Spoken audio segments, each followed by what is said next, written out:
Screen share. Okay. All right.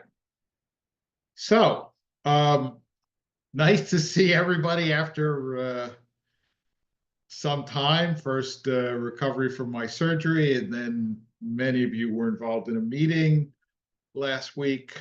So we'll pick up with our study of Pirkei Avot. And actually, the last time we just got into chapter 2. So I'll go over the first Mishnah. I don't know. I like to round things off. So we'll go over the first Mishnah in chapter 2 and then continue from there. And I have to tell you that I think the stuff that we have tonight, however far we get, is really good material. And I enjoyed prepping it, and hopefully we'll all enjoy learning it together. So, Rabbi said, and when you see in the Mishnah Rabbi, that means Rabbi Yehuda Hanasi, Judah the prince, who was the head of the Sanhedrin, which was when the Mishnah was codified. Okay, so he was so famous and so respected that if you just said rabbi, you didn't even have to identify him. Everybody knew which rabbi you were talking about. Okay, so Rabbi Omer, Rabbi says, Ezuhi derech yeshara sheyivor lo ha'adam, which is the straight path that a person should choose for him or herself. Kol shehi teferet le'oseha v'tiferet lo min ha'adam, the path which is an honor to the person who does it. I mean, this translation says adopting it, v'tiferet lo min ha'adam, and brings him honor from other people. Okay, so if you want to figure out, is this a path that I should choose for myself? If it is brings you honor from others and it is honorable for you, that's the path which you should choose. So, if you are an official in the Justice Department and you have been ordered to drop a prosecution, I mean, we're talking in theory, right? In theory, let's say you work for the Justice Department and maybe even you're a member of the president's own party, but you've been offered for corrupt political reasons to drop a prosecution, right? Yehuda Hanasi would say, resign from your post rather than follow that order. I mean, talking theoretically. That would be, in accordance with this Mishnah. And by the way, if anybody has anything to say, just jump in, especially when I'm doing screen share. It's hard for me to see, raised hands, and we're a small enough group. So, just feel free to jump in. Okay. V'havei zahir b'mitzvah kala chivah hamora she'ein ata yodea matan scharan shel mitzvot. Okay, and be just as careful in the performance of a light mitzvah as a heavy or a serious or a grave mitzvah, because you do not know the reward for the mitzvot. Okay, I mean, just let me stop here. What are your thoughts about that, right? I mean, the whole idea of important mitzvot, less important mitzvot. There's reward for the mitzvot, but we don't know what the reward is. I mean, is that like, I have to say, to me, that's troubling. To me, that's troubling. Um, Alan, it looks like it's troubling to you too. Really, it is trouble to me, and this whole thing. I just feel like I just feel like the language is coded a little bit. First off, when they're saying honor, do they mean a claim? Do they mean something that would bring you uh, uh, what I don't know the right word. All right. I mean, The Tiferet, people and people think that you're wonderful. yeah, I mean, Tiferet, a better translation, or certainly an equally valid translation for the word Tiferet, would be glory. Okay. But yeah, I think it means that, yes, people think highly of you as a result thereof. Right. Okay. But when he talks about a light commandment and a grave commandment, and when he says you don't know the reward for the fulfillment, is that talking about the Almighty's reward or a personal I reward? think Where does that so. come from? I think so. I mean, now this is his perspective, Yeah, right? I understand. I mean, and so even though he is the chief redactor of the Mishnah, doesn't necessarily mean that his perspective is shared by everybody across the board. Okay. But um it seemed it seems to me that by this point there is a concept of the afterlife and a concept of reward and punishment in the afterlife. Okay. And when I say by this time, because again, I mean, one of the things, and if you've taken classes with me for a while, you've heard me say this ad infinitum, right? But most of us have this idea that we're talking about this undifferentiated period of time known as way back then, right? But in point of fact, from Moses to Yochanan ben Zakkai is roughly the same amount of time as from Yochanan ben Zakkai to us. Okay, so we're talking about a long period of time during which Jewish beliefs developed. Okay, and it seems clear to me, all right, without getting too bogged down in theology or theodicy, that certainly the Torah seems to think, I do good in the world, good will come to me in the world. I do evil in the world, evil will come to me in the world.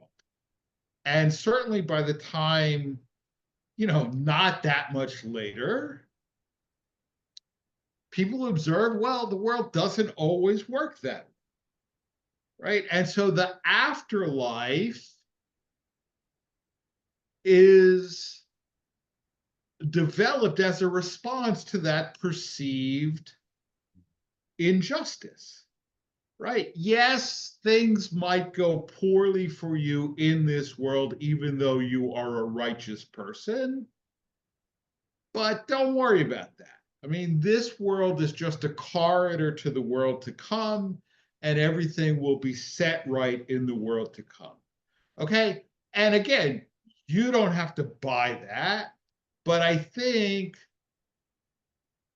most of the sages of the Mishnah believe that. Okay. I mean, as I'm saying this, I mean, there's an explicit Mishnah, I don't recall in whose name, that says explicitly that, right? That you are living in the antechamber waiting to get into the king's house, okay, the king's palace, the king's throne room.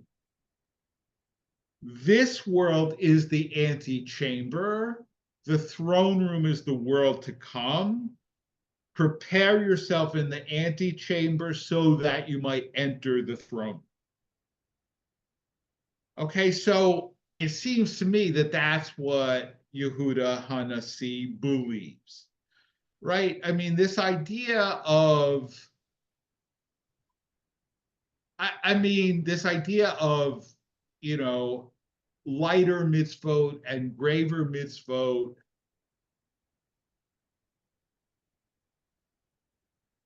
I mean, we all have this idea, right? In theory, and you've also heard me say this, no mitzvah is more important than any other mitzvah.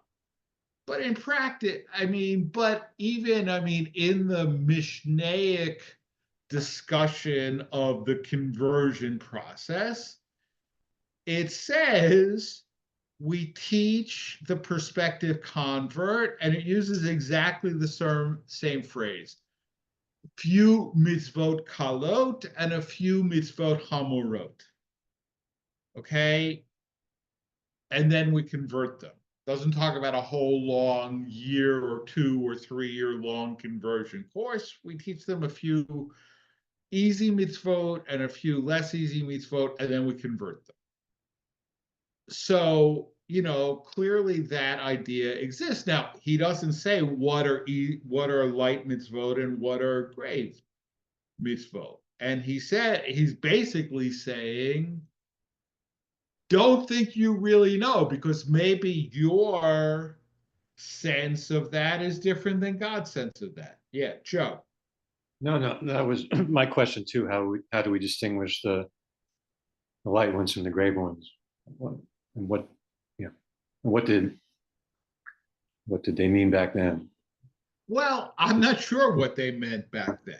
I mean, I'm really not. I mean, I can tell you that in the Orthodox community today, right, there are the big three, right? Shabbat, kashrut, and taharat hamishpacha, family purity, right? Meaning the wife goes to the mikveh after her period, they refrain from sexual contact, before that, etc. And if you observe those three, you're accepted as a bona fide Orthodox Jew. And having said that, really Shabbat and Kashrut, because you're not supposed to talk about mikveh. Women go to the mikveh at night so that they should not be seen. So really, nobody really knows if you observe family purity, but people certainly know whether you observe Shabbat and Kashrut. Do people know if you observe Shatnez? Right, you know what Shatnez is? Shatnez is the prohibition against wearing a fabric that is made of both linen and wool. Okay, and if you live in an Orthodox neighborhood, you will see stores that say our garments are Shatnez checked, right? And if you're going to a store where they don't pre-check the garments for Shat, you can send a cutting to a Shatnez lab, and it'll tell you whether. And I'll tell you, I mean, do I send my clothing to a Shatnez lab? No, but I will also tell you that if I'm in a store and I see a garment that says 80% linen, 20% wool, I won't buy it. I mean, I observe it to that extent. Yeah, but most people would say Shatnez is the light mitzvot, not the grave mitzvot. But Rabbi said, who do you know? Maybe God thinks Shatnez is the most important mitzvah of them all. And when you die, you're going to be in for a nasty surprise, right? So be careful about observing everything because you don't know God's calculation may not be the same as your calculation. Okay. Shall we go on? Rabbi, Yeah, go ahead. wouldn't that be the same as trying to figure out which sins are worse than other sins? Absolutely. The same thing. It's the flip side of it. Well, it is exactly the same thing, right? Because mitzvot, thank you for that question, because mitzvot fall into two categories, right? There's two sets of two categories now that I think about it, right? But there's mitzvot aseh and mitzvot lo ta'aseh, okay? In other words, thou shalt and thou shalt nots, right? Right? In other words, right? Obligations and prohibitions, right? So, and then there's mitzvot ben adam lahavero and ben adam lamakom, right? Mitzvot that are between a person and other people, and mitzvot that are between a person and God, right? In other words, what's a ben adam lahavero? Not to commit slander, not to steal, right? That's between you and other people, right? What's ben adam lamakom? Between you and God, keeping kosher, right? If I keep kosher or don't keep kosher, that affects me and my relationship with God. It doesn't affect other people, right? But if I'm a thief, that affects other people, right? So yeah, absolutely. Okay. Alan, you again looked like you had something you wanted to say. Yeah, I did. Here's what bothers me. What we're talking about here is really a fear-based system. You better do this or else, oh my goodness, you could get hit with a lightning bolt. Absolutely. Let me just say, No, it absolutely is. And the rest of the mitzvah, all the more so, right? And you did the theology class, right? Most of us don't find that credible. I think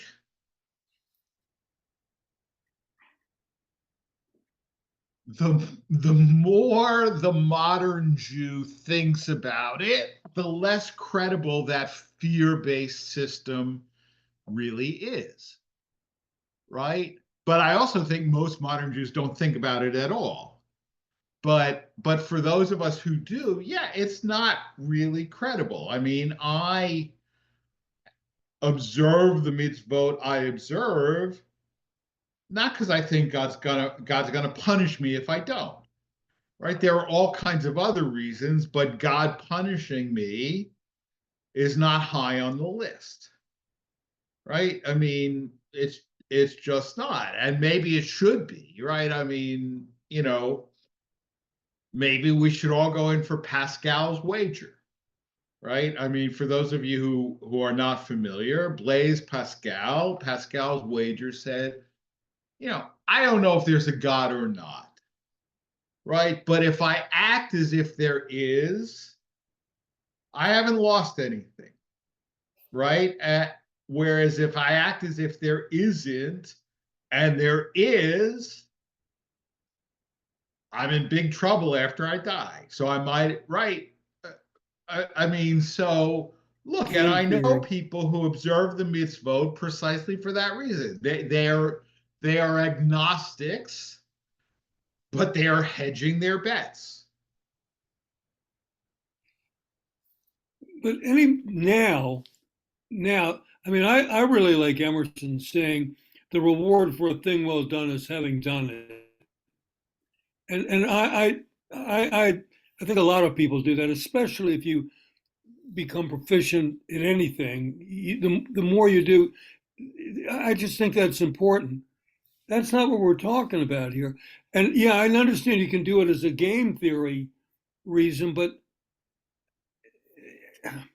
I don't know. That bothers me. Let me just say it that way. And fair enough. I mean, my reaction is the same as yours.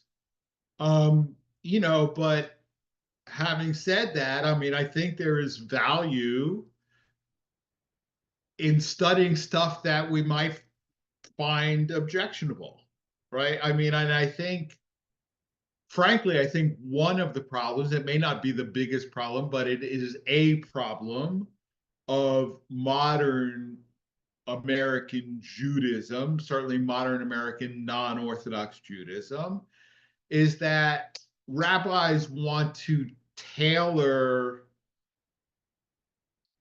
study to their perception of what their congregants will like or not like. And I want you to study it all. And if you've, I mean, who am I to say this is not worth studying? Study it. And if it doesn't speak to you, great. I mean, doesn't necessarily speak to me either, all of it. But again, this is, and now that I think about it, that sort of like bowdlerizing of the tradition is profoundly un-Jewish, right? Because, I mean, why are all these Mishnahs brought in the name of one person or another, right? Because it's not ex cathedra. It's not you must accept this. This is what Yehud Hanassi says, right? And then we'll get on to something that somebody else says that maybe,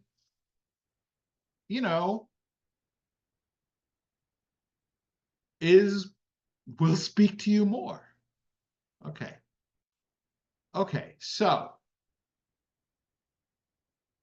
V'havei mechashev hefsed mitzvah keneged schara, and weigh or take into account the loss of a mitzvah or the cost of a mitzvah versus its reward. Uschar avera keneged hefsada, and the reward of a transgression against its loss, right? In other words, look, we know that if you observe a mitzvah, there's a cost involved, right? I mean, the most prosaic example in contemporary Jewish life might be keeping kosher, right? I mean, especially if you eat meat, right? Kosher meat is a lot more expensive than non-kosher meat, right? So there is a hefsed, there is a loss, there's a financial loss to keeping kosher. There's a financial loss to being a member of a shul. There's a financial loss to sending your kids to day school, right? There are costs involved. I mean, literally costs involved, right? But weigh that against its reward. And similarly, there are advantages to transgression, but there's also a cost involved. Whether you want to say it's a spiritual cost in this world or punishment in the next world, there is a cost involved, right? So weigh these against each other and apply your mind to three things, and you will not come into the clutches of sin. Know what there is above you, an eye that sees, and an ear that hears, and all your deeds are written in a book, right? And actually, come to think of it, whether this was true 1800 years ago, it is true now, right? Your phone is listening to you all the time, right? And there are security cameras everywhere, and probably somebody somewhere is writing all this stuff down. Okay, but that's not what Yehuda Hanassi meant. But but yeah, so it is definitely like a fear-based system, right? Better not shout, better not cry, better watch out. I'm telling you why, right? Santa Claus is coming to town. Okay, shall we go on? Okay, so Rabban Gamliel, the son of Rabbi Yehuda Hanassi. Okay, and I like this Mishnah a lot better. Yafeh Talmud Torah im derech eretz. Okay, excellent is the study of Torah along with a worldly occupation, right? In other words, don't sit and learn in a yeshiva your whole life and collect a government stipend and refuse to serve in the army and refuse to have a job, right? Yafeh Talmud Torah im derech eretz, right? That study of Torah along with worldly occupation. Sheyigiat shnehem mishachachat avon, right? Toil in them both, right? That is to say, in Torah study and in your occupation, both of them keep your mind away from sin. Okay, v'chol Torah she'ein ima melacha sofa b'teila v'goreret avon. And any Torah study that is not combined with a worldly occupation, in the end, comes to be neglected, canceled, and causes sin, right? In other words, if you just sit and study and you don't have some sort of craft or whatever, your study ultimately becomes useless or canceled out, and it becomes a cause of sin. Now, I have to say that in a way, right, this speaks against the professionalization of the rabbin, right? But having said that, I mean, in theory, our contracts are not actually written that way, but in theory, you are not paying me to be a rabbi. You are paying me compensation for me being unable to engage in another profession by virtue of the time I devote to being a rabbi. That is at least the legal theory. I mean, the problem with that is I don't really know how to do anything else. I mean, I started rabbinical seminary when I was 21. So, But Rabbi, but that's the theory. But Rabbi, you are also a teacher. You're a counselor. Right. You're to the extent that you're involved. You're an administrator. I mean, it's not that you just lock yourself in a cloistered room and think theoretical thoughts. My concern when they say the word sin, I take that as an act that's offensive in the eyes of the Almighty. Is that where we are? Yeah, I mean, absolutely. there are secular sins, of course, but in this context, I think we're talking about something that is abhorrent to the Almighty. Yeah, absolutely. Uh, right, absolutely. And that's, I mean, doubly ironic because you're sitting and studying Torah because A, it is a glimpse into the will of the Almighty, and B, it's presumably pleasing to the Almighty, right? But instead, your total focus just on studying Torah um, leads you to do things that are displeasing to God. Absolutely. Yeah. Joe. I think this is saying everyone needs to participate in society to some degree. You know. Absolutely. Yeah. It does. Absolutely. Right. I mean, absolutely. Torah im derech eretz. Right. I mean, that was actually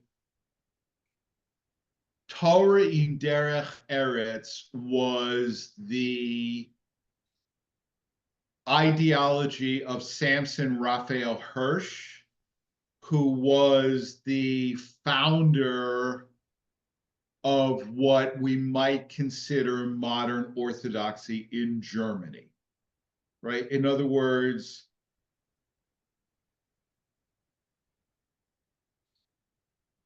what's known as the emancipation of the Jews, meaning that Jews were considered citizens of the countries in which they lived and able to participate in society, right? That was a challenge to Jewish tradition, okay? And so one of the responses to that was Reform Judaism.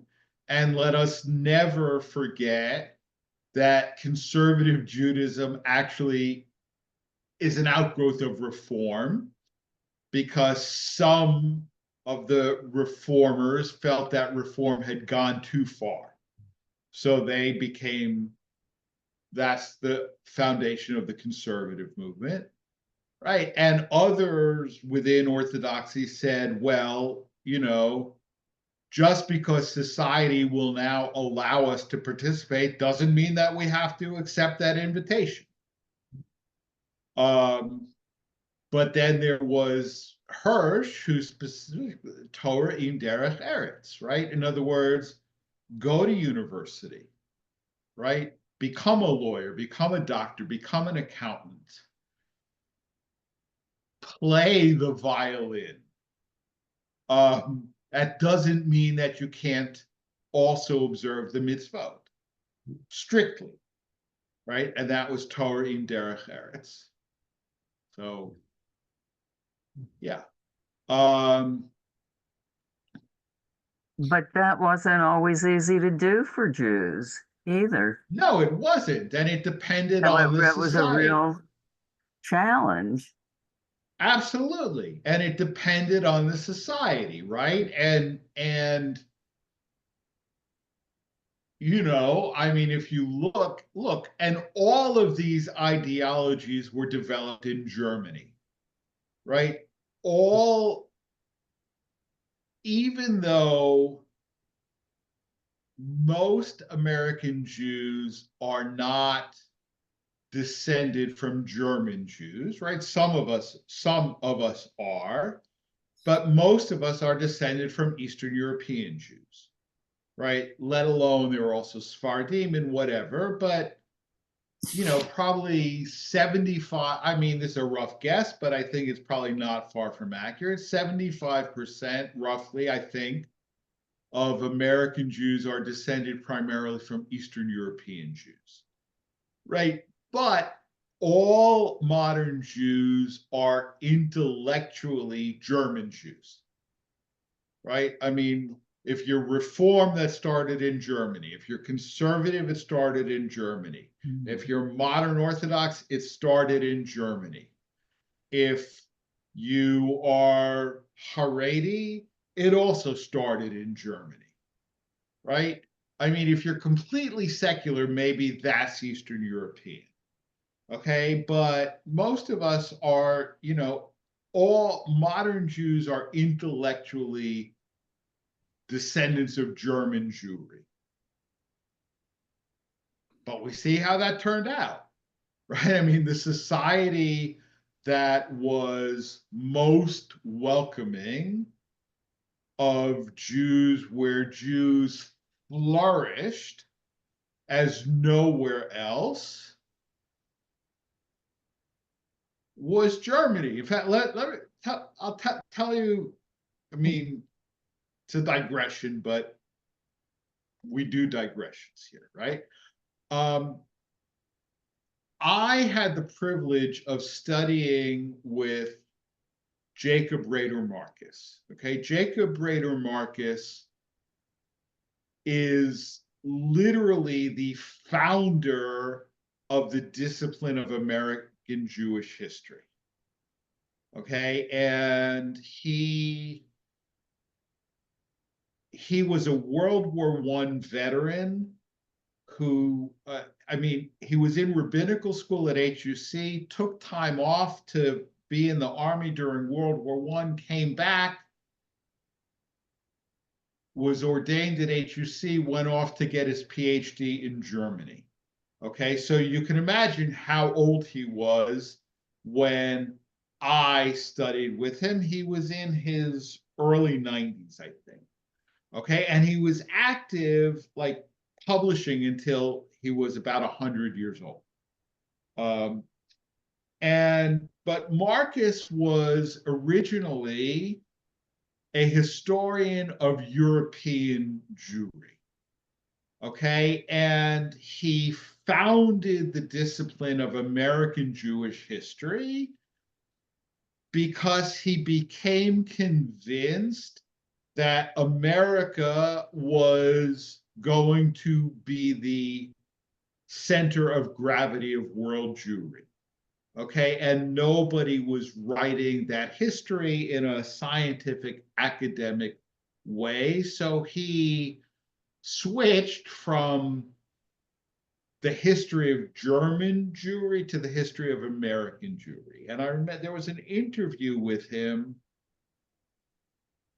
came out in the early 80s, I think, where the interviewer said, you became a historian of American Jewry when your history of German Jewry, when your book on German Jewry was proved wrong. And Marcus interrupted him and he said, my book was not proved wrong. Okay. Only one line in the book was proved wrong.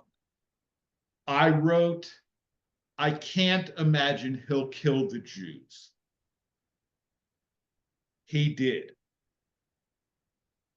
Okay. And I have to say, I mean, again, because I'm talking to friends here, I believe at this point, the comparison between you-know-who and you-know-who is still premature. But I think comparisons to Mussolini are right on. But Marcus wrote, he said, I wrote in his book, I can't imagine he'll kill the Jews. He did. Okay, and so I think panic, no. Wariness, absolutely. Absolutely. We have to be on our guard because nobody in Germany believed that it would happen either. So, okay. So, now this, Joe, speaks really to your point. Okay.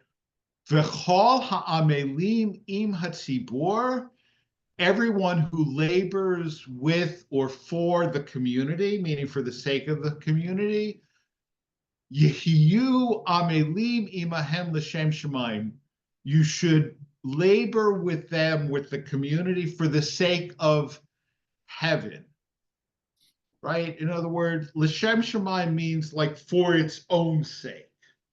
Okay, in that sense, right? The word, right? In other words, don't be involved with the community other than for the sake of heaven or for its own sake, right? Not because you're going to get rich from it, not because you're going to get honor and glory from it, because if you're doing your job right, that's the last thing that you're going to get out of it, right?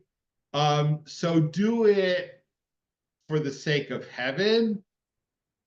Shezahut avotam misaitan, because the merit of their forefathers sustains the community.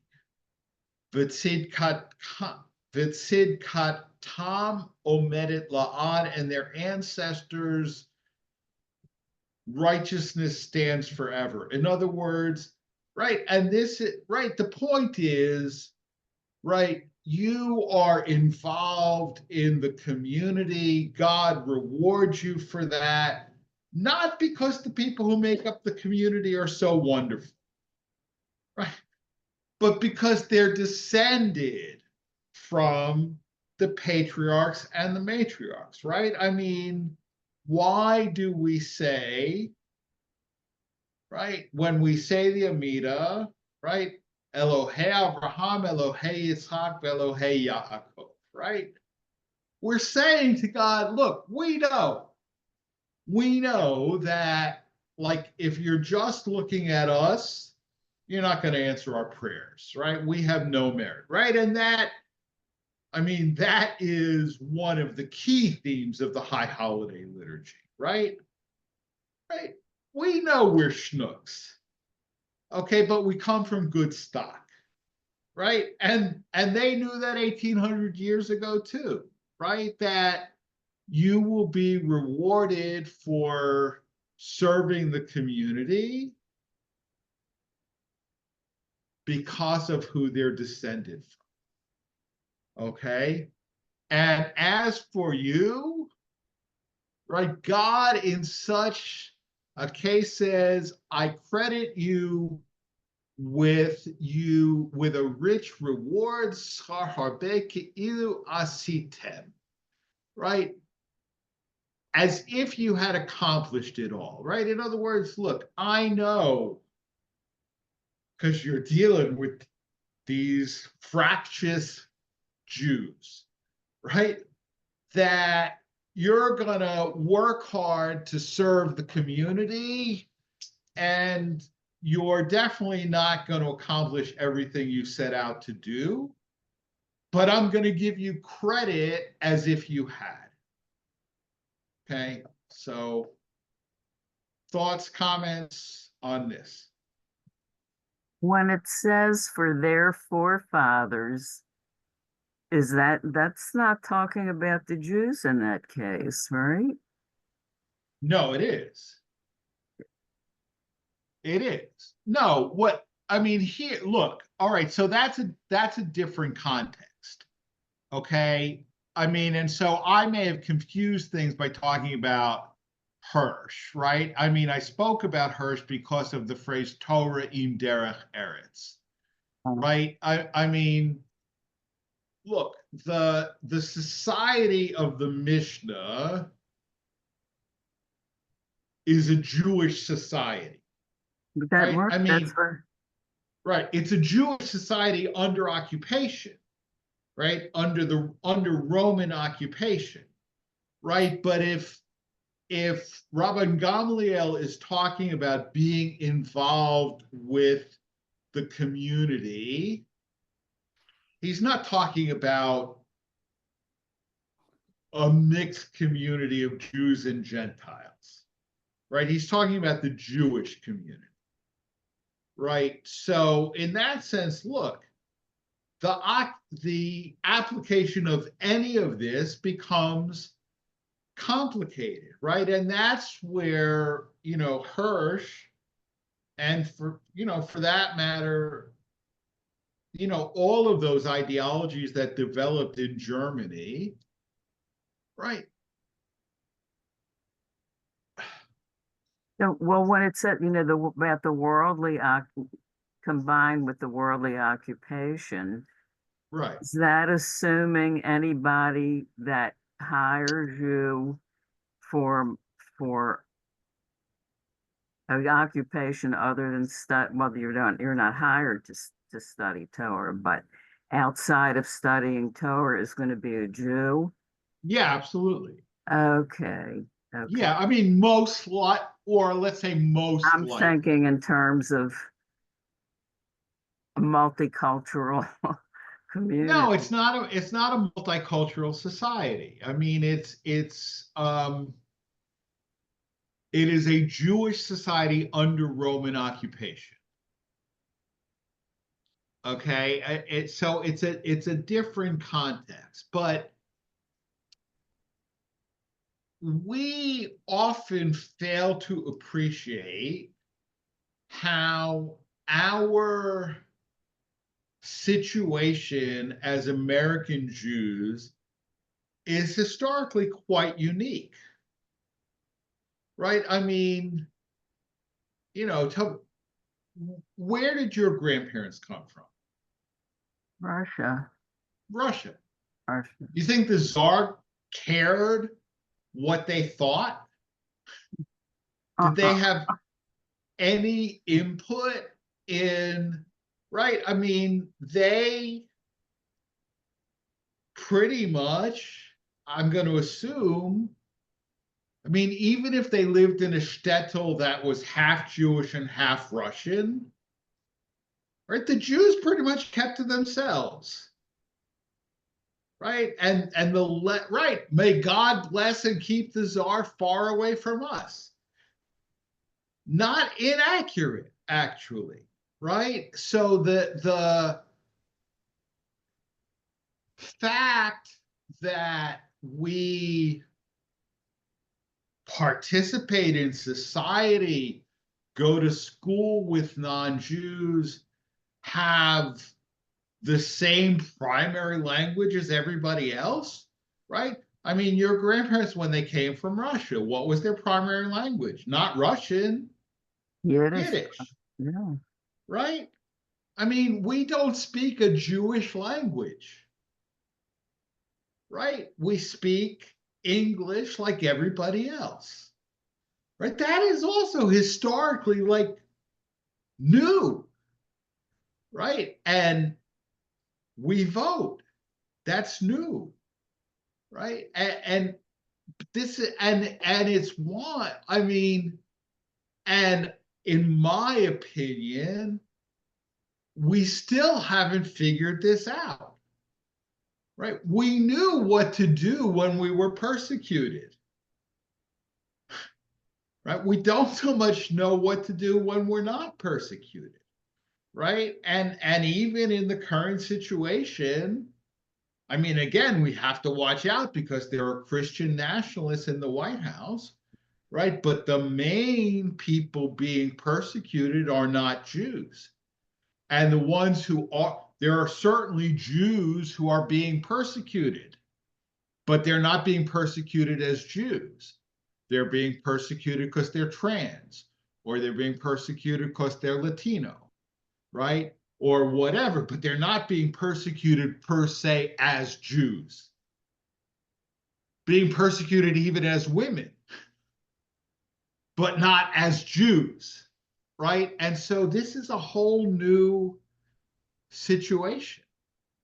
All right, let's go on because this is actually relevant. This is a short mitzvah, but it's also like relevant, okay? And it answers some of the questions that you asked, all right? So this is Mishnah 3. Havu zehirin barashut. Be careful in your dealings with the ruling authorities. Okay, meaning to Rabban Gamliel, the Romans. Okay, but it doesn't is not necessarily limited only to the Romans. But be careful in your dealings with the ruling authorities. She'ein mekarvin lo la'adam ela letzorech atzmam, for they do not befriend a person except for their own needs. Nirin ka'ohavim b'sha'at hana'atan, they appear to be your friend when it benefits them. Ve'ein omdim lo la'adam b'sha'at dechako, but they do not stand by you in the hour of your distress, right? The authorities, they're all buddy-buddy when they need you, okay? And they'll act as if they're your friend, right? But when you're of tsaris and you need them, I don't know who that person is. I never met them. Okay, yeah, maybe I had my picture taken with them, but I have my picture taken with hundreds and thousands of people. I never really met them. I don't know who they are, right? And this is a lesson that people do not learn, right? This is a lesson that people do not learn, and you would think that after long experience, people would learn it, right? But you know, Mr. Vance meet Bus, Bus meet Mr. Vance, right? Mr. Musk. I mean, it's gonna happen. We all know it's gonna happen. It's gonna take time, right? But this is a lesson. Oh, it'll be different for me. No, it will not be different for you, right? It will not. And frankly, I mean, now that I think about it, I mean, I said Mussolini, but Roman emperor is also a good, comparison. I mean, and they'll pretend to be your friend when they need you, but when you need them or you displease them, look out. All right. So, I think, so maybe so let me say this and then I'll open it up for questions or discussions. We got, a couple more minutes. The theology may not speak to us, but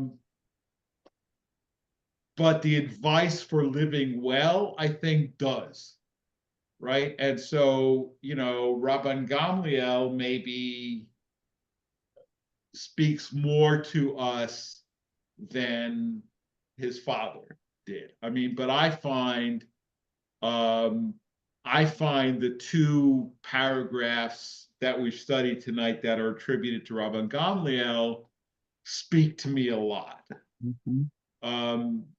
The Mishnah that was attributed to his father, much less so. All right. Thoughts, comments, questions? Did people follow seriously these rabbis? Is there any way to know? I mean, certainly their disciples did, right? I mean, and that's how we have the Gemara, right? I mean,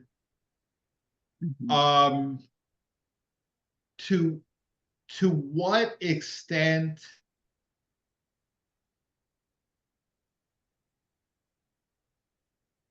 they were followed beyond, their own circle, I don't really know. I don't know how to I don't know how to answer that, and that there are dissertations written and dissertations to be written on this. I mean, it depends on what you mean by follow. I mean, I had a meeting on Zoom. The a couple days ago, because I was at, so this is going to sound far afield, but it's really not. The Episcopal Church has a curriculum to teach its members about racism.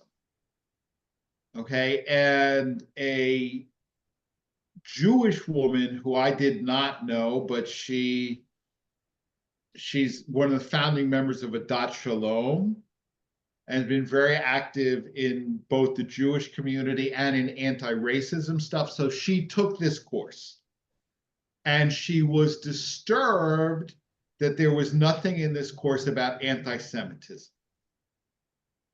And so she complained, and they said to her, we'll consider it. Okay, and so she worked on a module along with an Episcopal priest and an Episcopal layperson who are very involved, and they came up with this module on anti-Semitism, and then they turned to me as somebody with some expertise in Jewish-Christian relations to comment on their work in the module. And one of the things that I said is that most Christians are not aware of the history of Christian anti-Judaism, right? And so, like, even progressive Christians, because I had a long discussion with a close friend of mine who's a Methodist minister about the parable of the Good Samaritan. Because progressives love that parable, but they read it in a way that is extremely, in my opinion, anti-Semitic. And I said, and I mean, I don't want to get too bogged down, right? But when the Christians talk about the Pharisees, right, it's very negative. Who are the Pharisees? The people that we're studying tonight, those are the Pharisees. Okay?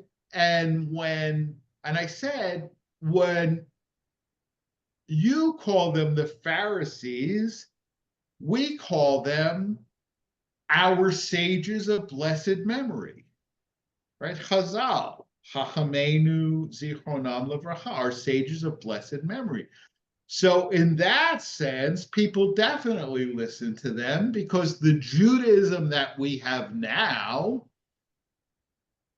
right, is the Judaism of these people, right? Which is why we're studying them, right? There were other Judaisms around, but they died out, right? These are the Pharisees. There were also the Essenes. There were also the Sadducees.